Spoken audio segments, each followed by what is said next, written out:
There is a hidden growing epidemic that is spreading pain and is even potentially deadly. This is what I'm going to be talking about today to bring awareness to what is really going on. I am today doing the live from home, as you can see, due to some personal reasons. So please pardon the noise in the background, etc.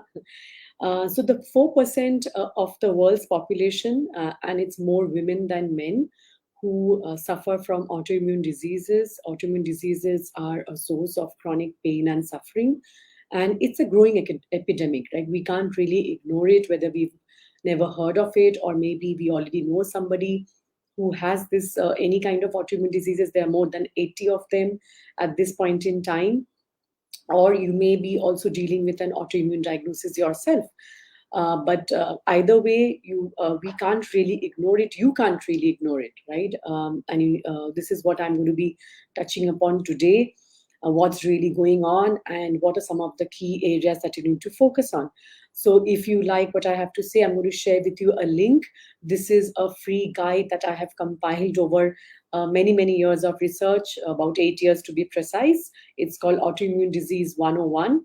You will have a list of books, podcasts, resources by leading functional medicine practitioners all across the world, who have sort of put their thoughts, their experiences, and their, more importantly, their knowledge. And this will give you the answers that you might be looking for, whether it's about why is it that you have been diagnosed with an autoimmune disease, what leads to an autoimmune diagnosis, what can you do about it, what role does your gut have to play in it, what kind of food, what kind of lifestyle changes, dietary changes that you need to make. So all of that will be addressed, are beautifully addressed in this resource. So make sure that you get your copy of this free guide. And I am sharing this link below in the Facebook post. And if you're watching this on IGTV, then it's head to my bio. It's there. The link is in my bio. So let's again let's get an understanding as to what's really going on. What is this epidemic all about? As I mentioned, that right now, currently, 4% of the world's population, which is quite a huge number, has have been diagnosed. There are many, of course, who typically do not get a diagnosis. So there will be many who are suffering from pain, from exhaustion, and they may already their body may have already developed autoimmune antibodies. And I'm going to talk about why typically that happens even before you get diagnosed. What happens? What is an autoimmune spectrum, and how you can be on it for many years, if not decades, before actually you go on to get a diagnosis. And there is severe pain, there is disability, there is and even potentially death in over a period of time, especially in the more severe cases. And in any case, either way, the symptoms are usually quite severe when they occur, right? And I think one thing that we typically do not realize is that we can be on the autoimmune spectrum, and I've written about it, and I'll drop in the link for my blog.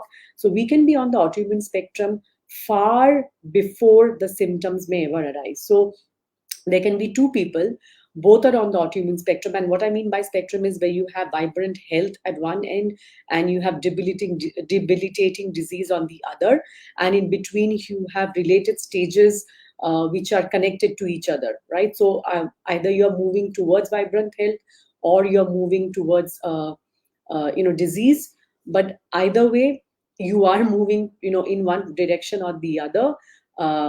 And each of them are connected. So it's not like it's yours suddenly you don't develop an autoimmune or any other chronic disease out of the blue or overnight, which is why you can be on the spectrum for years and decades. And what happens is that there can be two people on this spectrum, and one can actually have a set of symptoms, and the symptoms typically start off as minor symptoms, maybe a niggling headache, maybe a bit of pain here and there, maybe a bit of digestive issues, right? And then it keeps on, the intensity of the symptoms keep increasing, and then you can have another person on the autoimmune spectrum who does not have any symptoms for the longest time, which is what makes this epidemic so which is so pervasive, and which is why we call it, and a lot of times you don't see the symptoms from outside, which is why it is also called the invisible illness. and it become and makes it quite difficult to diagnose. And if you combine that with the fact that, the names that we have given for these autoimmune conditions are typically that you have a basket of symptoms, and it's named as per one disease, and then you have another set of symptoms, and there's so much of overlap, which is why, and the immune system is so complex and things keep changing all the time, and there is a huge amount of overlap between the symptoms, and the symptoms keep changing, which is why you can be on the autoimmune spectrum for years and decades, even before getting any diagnosis, right? Even before getting the treatment that you might need. um, and it's quite tricky, but the good news is, which is what I'm going to be sharing as to what you can really do about it, is that you can reverse many of these symptoms, and in many cases the entire disease can be reversed. There is, of course, no traditional cure. When we talk about cure, it means that it never comes back, simply because cure is not possible in the case of chronic disease, because chronic disease does not occur because of one particular factor, unlike in maybe the case of measles or the chicken pox or malaria. When you remove that trigger, you typically get cured, or maybe even if you have to have some kind of surgery or treatment. But that is not true in the case of chronic disease, which is why there is no cure. But at the same time, you can certainly take steps to reverse it, to minimize your symptoms, to start getting better, to feel better, to have more energy, to to have less pain. Right? There's so many things that you can do when you actually can you know which direction to move towards. So again, autoimmune spectrum is something that you need to be aware of. There is no black or white when it comes to chronic diseases, certainly not autoimmune diseases.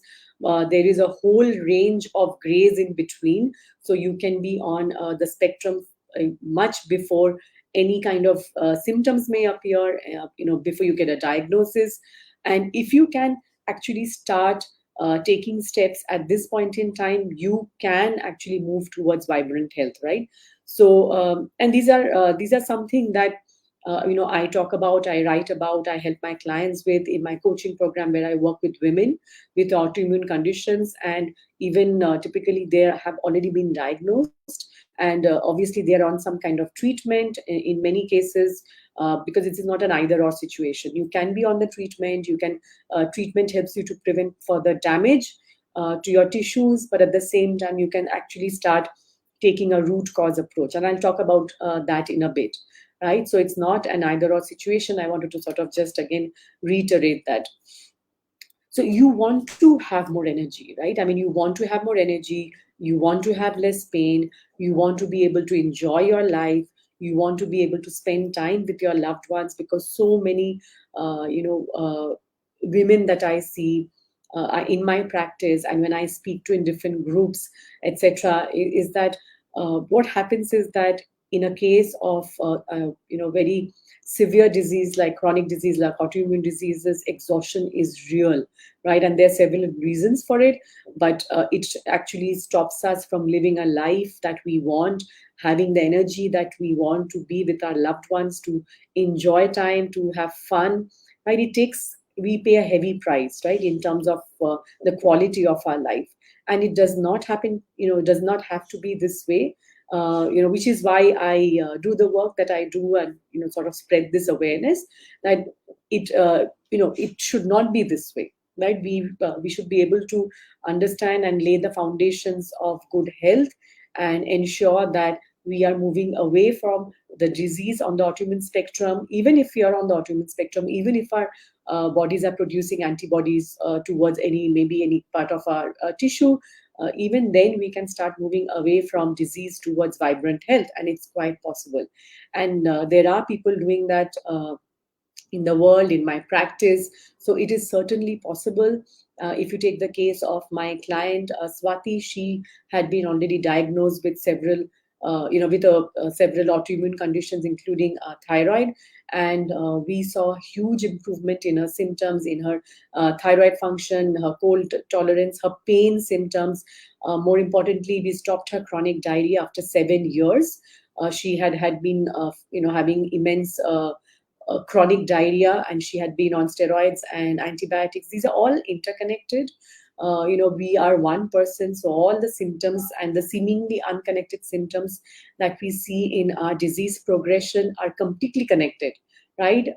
It cannot be that we have discrete body parts and they do not talk to each other. So in the case of my client, she saw immense improvements in her energy levels, in her cold intolerance, in her gut, in her pain. She used to live in chronic pain and she used to miss several days of office consistently, right? So that entire pain and the diarrhea stopped after 7 years, and that's how it can be for you as well.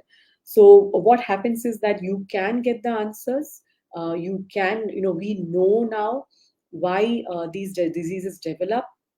We actually, I mean, contrary to what you may be told, that we don't know why autoimmune disease develops, or we don't know, we do know. There is enough research, which is exactly why I put together the guide Autoimmune Disease 101, which will actually give you all the research, the resources, the books, the podcasts which talk about it.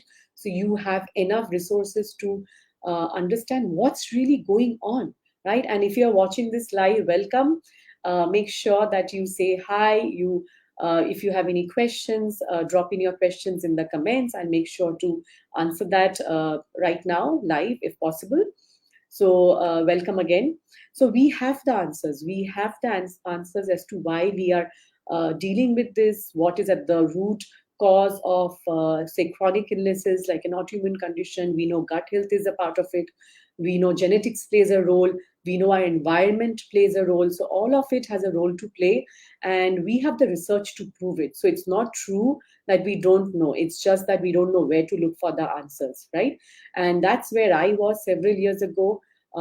And I did my own research, and I am sort of, and it took me a long time to find the answers that I'm providing for you today. But here I am today, making sure that you get the answers that you need, that you don't have to spend, more than a year trying to figure out what's really going on, what's really at the root of any kind of chronic illness, particularly this invisible illness as it is called. And you know what you need to do to get better, to stay well, to get well, and then to stay well, right? It's not about taking steps. It's not about going off gluten and going off dairy and starting certain making certain lifestyle changes and then going back to square one, right? It's not a fad diet. It's not a fad program. It's about for the rest of your life, right? And what happens is that, and we see this time and time again, I've seen it in my own life, I see it with my clients, that once they start feeling better, getting better, feeling more energetic, less pain, they're able to enjoy their life, they are able to live their life. So I'll give you another example. Another client of mine, she's still my client actually, Palak. So when she came to me, she had eczema, she had some thyroid issues, she had a whole host of other symptoms, and we do a symptom questionnaire every 2 weeks. And when she joined, she couldn't take a bath, she couldn't go to work because her eczema was really bad. She had some thyroid issues, etc. And it takes time. But today she is a health coach herself. She started in 3 months. She started working again. She rebuilt her life. She got married. Her self confidence was really low because that's what typically happens when you have, a chronic illness, when you don't feel well, and when it shows on your skin. In the case of eczema and other such skin related conditions. But so she was able to join back work, and she was wearing the clothes that she had always wanted to wear. These small things matter. Her quality of life improved, and she's settled today. She's a health coach herself. I'm just sharing these sort of stories to tell you that it is possible, right? No matter what disease that you're dealing with, no matter what stage of the disease you are in, all this is really possible. Of course, you just need the guidance and the support to do that. But let's now dive a bit deeper into what is really going on. What are the reasons why you might be, dealing with this pain, with this exhaustion? And just a few key points that I want to sort of talk about today. One is gluten saturation. I've been talking about it, and the first thing that I take out from my clients' diets are gluten. A few things that I want to make, and sort of talk about today is that um, gluten is, works in many different ways. And in the case of somebody who is already on the autoimmune spectrum, it's a huge problem, right? And the question that I get asked often is that, my parents have been having gluten, my entire family has wheat, my grandparents used to have, I used to have, and I never used to have a problem. So there are a few answers for this. I mean, that's one is that the kind of gluten exposure that we have today is unprecedented. The type of gluten that we have, the type of wheat that we are consuming is very different from what our grandparents were consuming. Gluten is hidden in many different products. I mean, I don't know whether you know that gluten is obviously in your breads, in your flours, in all the baked products, on the goodies that we love. But it is also there in soy sauce. It is also there in salad dressings. It's also sometimes there in your toothpaste, in some of the personal care products. It's also there in, we call it hing in India, asafoetida. I'm not sure about the pronunciation. It's there in many, many, many different products, personal care products, food products. You would never, tomato ketchup, for example, you would never think of that, where gluten would be there. So the kind of exposure that we have is huge, far beyond what our bodies were used to dealing with. And the other problem is that not only that, our level of gut health has deteriorated over the last couple of generations. There are many reasons for it, but the primary reason is, of course, the toxins in the environment, the stressful lifestyle that we live, and the nutrient poor diet that many of us consume. So, and the nutrient levels in the diet has gone down, in the soil has gone down. So there are different, again, reasons for it. um, so these are the reasons why gluten is such a big problem, and gluten saturation is such a big problem, and that is the first thing that we typically take out from our diet. And also it contributes to leaky gut or enhanced intestinal permeability, which brings me to my second point. The second point is about enhanced intestinal permeability, where gluten actually contributes to that, wherein we have partially digested food particles going into our bloodstream.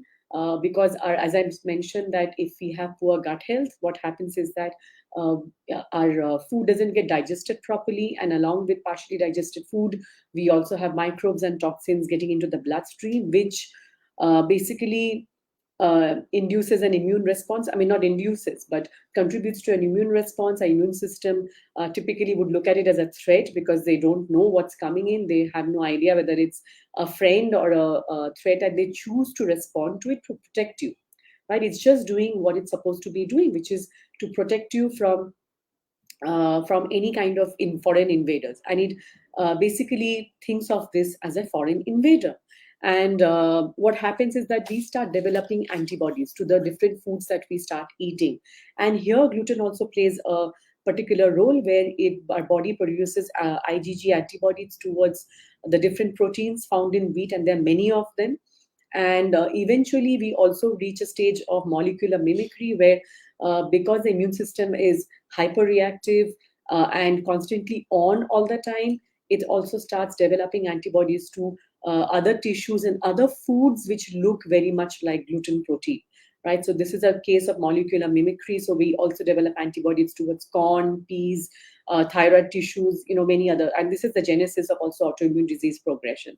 So a leaky gut, and if this keeps happening, obviously every time we eat and on a daily basis, our immune system, as an immune response, produces cytokines or inflammatory chemicals as a natural immune response.